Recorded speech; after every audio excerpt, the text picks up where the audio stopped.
আসসালামু আলাইকুম বন্ধুরা, আশা করি সবাই অনেক ভালো আছেন। লার্নিং বাংলাদেশের পক্ষ থেকে আপনাদেরকে স্বাগতম। আপনি কি একজন ফ্রেশ গ্র্যাজুয়েট?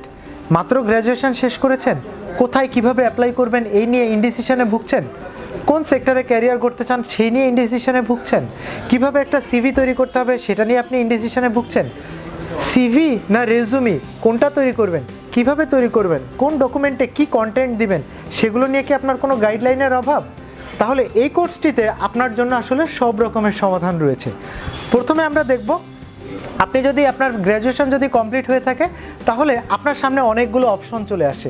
এমন হতে পারে আপনি বাইরে হায়ার স্টাডির জন্য যেতে চাইতে পারেন, এমন হতে পারে আপনি দেশীয় মার্কেটে জব করার জন্য জব খুঁজতে পারেন।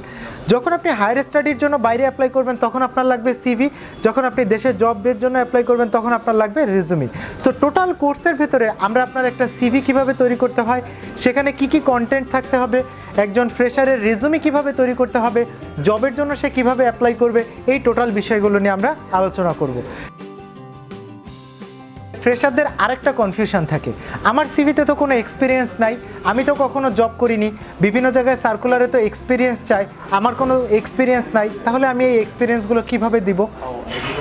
এই এক্সপিরিয়েন্সগুলো লেখার জন্য কিন্তু কিছু ওয়ে আছে, কিছু টিপস আছে, কিছু ট্রিক্স আছে। হ্যাঁ, প্রথমত যেটা, আপনাকে অবশ্যই part time working experience, extra curriculum activities, volunteer experience, internship experience, CSR activities এগুলোর সঙ্গে ইনকর্পোরেট হতে হবে।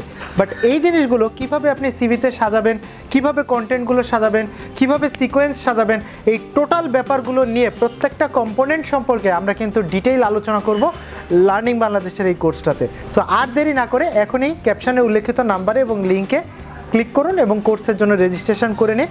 সবার সঙ্গে বিস্তারিত কথা হবে, দেখা হবে। ততক্ষণ পর্যন্ত ভালো থাকবেন, সুস্থ থাকবেন। আল্লাহ হাফেজ, আসসালামু আলাইকুম।